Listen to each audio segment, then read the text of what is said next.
நம்மளோட இந்த 21 டேஸ் சேலஞ்சில் ஒரு வழியாக டே 3க்கு ஜம்ப் பண்ணிட்டோம். ஸோ காலையில் எழுந்திரிச்சோடனே க்ரீன் டீ குடிச்சிட்டு இந்த பிளான்ட்டுக்குலாம் வந்து தண்ணி ஸ்ப்ரே பண்ணேன். இன்றைக்கி தான் விதை போட்டிருக்கேன், இனிமேல் தான் க்ரோத் ஆகும். ஸோ காலை டிஃபனுக்கு வந்து தோசை ரெடி பண்ணியிருந்தேன். நான் ஒரு ஆயில் டிஸ்பென்சர் வந்து மீஷோலேருந்து வாங்கியிருந்தேன். அது ரொம்பவே நல்லா இருந்துச்சு.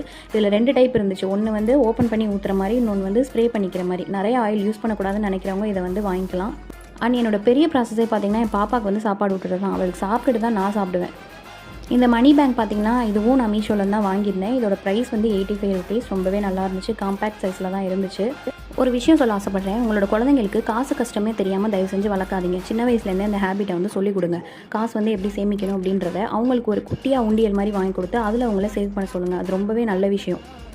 என் பாப்பாவுக்கு திடீர்னு வந்து ஞான ஒளி வந்துடும். புக் எடுத்து வச்சுட்டு உட்காந்துருவா. படித்து முடிச்சதுக்கப்புறம் பாப்கார்ன் வேணும் அப்படின்னு கேட்டால் சரின்னு பாப்கார்ன் செஞ்சு கொடுத்தேன். அதுக்கப்புறமா நம்ம மெதுவாக சமையல் வேலையை ஸ்டார்ட் பண்ணலான்னு சொல்லிட்டு ஸ்டார்ட் பண்ணேன். அவள் கரெக்டாக வெளியில் விளாண்டுட்டு இருந்தா. அந்த டைமில் உட்காந்து நான் அந்த காய்கறி இதெல்லாம் கட் பண்ணி வச்சுட்டேன். திடீர்னு என் ஹஸ்பண்ட் வந்து சிக்கன் எடுத்துகிட்டு வந்துட்டாங்க. சரி ஓகே, அவங்களுக்கு சிக்கன் செஞ்சு கொடுக்கலான்னு சொல்லிட்டு மதியம் சிக்கனே செஞ்சாச்சு எல்லாருக்குமே. ஸோ மதிய சாப்பாடுலாம் சாப்பிட்டதுக்கப்புறமா என் பாப்பா வந்து தூங்க வச்சிட்டேன். ஏன்னா அவள் தூங்குற டைமில் தான் நான் மற்ற விஷயம்லாம் பண்ண முடியும். கான்டென்ட் பார்க்குறதா இருக்கட்டும், இல்லை வீடியோ எடிட் பண்ணுறதா இருக்கட்டும், இல்லை வேறு ஏதாவது விஷயம் வீட்டு ஒர்க்கு இந்த மாதிரிலாம் பண்ண முடியும். ஏன்னா அவள் என்னை ரொம்ப பிஸியாகவே வச்சுருப்பா.